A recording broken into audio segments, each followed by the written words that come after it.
Daniel, capítulo 5. Esta é a interpretação daquilo. Mene, contou Deus o teu reino e deu cabo dele. Tekel, pesado foste na balança e achado em falta. Pérez, dividido foi o teu reino e dado aos medos e aos persas. Versículos 26 ao 28. De coração iníquo e com a mente embotada, Belsazar, neto de Nabucodonosor, ocupava o lugar de seu pai no trono da superpotência do mundo antigo. Em seu pretenso governo, regado a vinho e orgias, quebrou todos os protocolos da época ao usar os utensílios sagrados da casa de Deus em seu banquete pagão. Nem Nabucodonosor, em sua obstinação, ousou realizar tamanha afronta. Todos cantavam e brindavam em honra aos seus deuses fajutos, quando no mesmo instante apareceram os dedos de mão de homem e escreviam. Belsazar viu o que só Moisés até então havia visto, pois que no Monte Sinai o Senhor escreveu perante o grande líder de Israel as 2 tábuas do testemunho, tábuas de pedra, escritas pelo dedo de Deus. Êxodo capítulo 31, versículo 18. O rei foi tomado de tanto pavor que os seus joelhos batiam um no outro.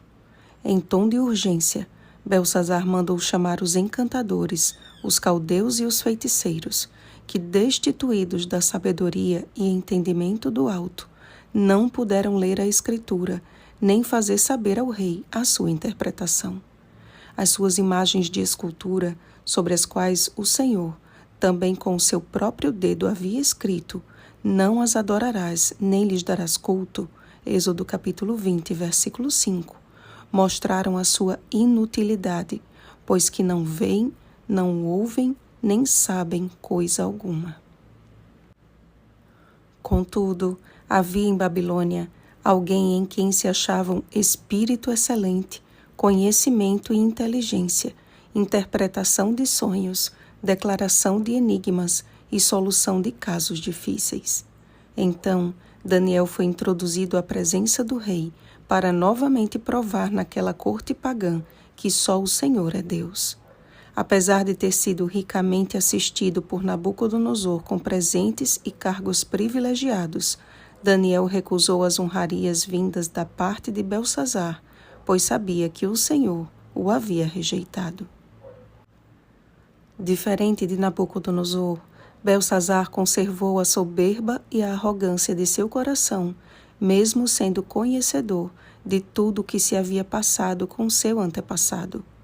E naquela mesma noite foi morto e destruído o reino, que era considerado invencível. A cabeça de ouro deu lugar ao peito e aos braços de prata. Daniel capítulo 2, versículo 32. Iniciando assim o cumprimento do sonho dado a Nabucodonosor e de todas as predições ditas pelos seus profetas. Jeremias capítulo 51, versículo 41, Isaías capítulo 14, versículo 23, Isaías capítulo 47, versículos 1 ao 15. Caiu, pois, a grande Babilônia.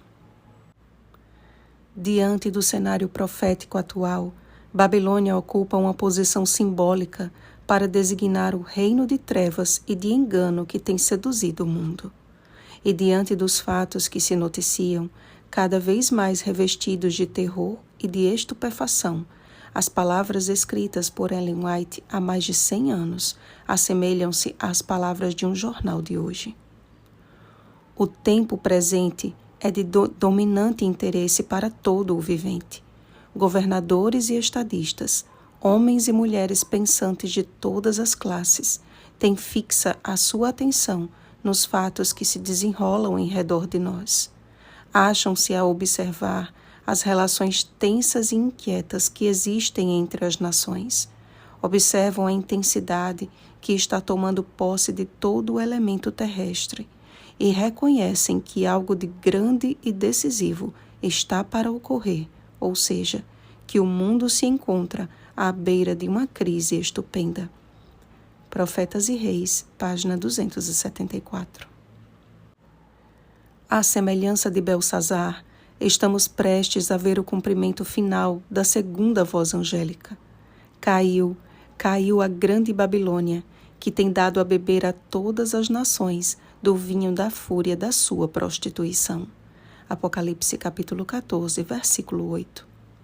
Notem que da mesma forma que Belsazar bebia vinho diante dos grandes da terra, num culto promíscuo e abominável, o profeta do Apocalipse descreveu uma espécie de vinho que prostituía todas as nações. E logo depois, ao findar da terceira voz angélica, João descreveu o que manterá sóbrio e a salvo o remanescente do Senhor. Aqui está a perseverança dos santos, os que guardam os mandamentos de Deus e a fé em Jesus. Apocalipse capítulo 14, versículo 12. Vocês acham coincidência o fato de Deus ter usado o próprio dedo para escrever apenas naquelas duas situações? O mesmo Deus que escreveu os 10 mandamentos e iniciou dizendo: não terás outros deuses diante de mim, não farás para ti imagem de escultura. Êxodo capítulo 20, versículos 3 e 4. Foi o mesmo que decretou a queda do império que desprezava a sua lei. Da mesma forma, o desprezo pela lei de Deus decretará a sentença definitiva daquela que tem embriagado o mundo com o seu vinho de mentiras. E o tempo solene no qual estamos vivendo nos exige uma decisão firme e urgente. Precisamos atender agora ao apelo divino. Retirai-vos dela, povo meu, para não serdes cúmplices em seus pecados e para não participardes dos seus flagelos. Apocalipse capítulo 18, versículo 4. Pois como em um só dia veio a destruição da antiga Babilônia, em um só dia Deus dará termo à atual meretriz, porque poderoso é o Senhor Deus que a julgou. Apocalipse capítulo 18, versículo 8. Amados, a graça de Jesus por meio de seu sacrifício é o único argumento diante do Pai que nos salva e nos redime.